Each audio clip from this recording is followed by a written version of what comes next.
ఇందు ఇందు ఇందు. Small doubt రా, ఇందుకోసం ఇంత తప్పించిపోతున్నావు? కొంప తీసి కమిట్ అయ్యావా? అంటే మీరేంట్రా నన్ను చూస్తున్నారు? ఎవడి డప్పుడు కొట్టండా?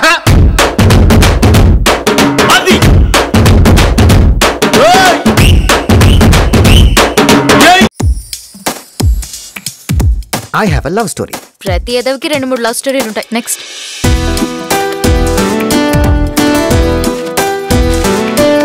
ఇంజనీరింగ్ పాస్ అయింది ప్రేమ కోసం సార్, దాన్ని నేను వదులుకోలేను.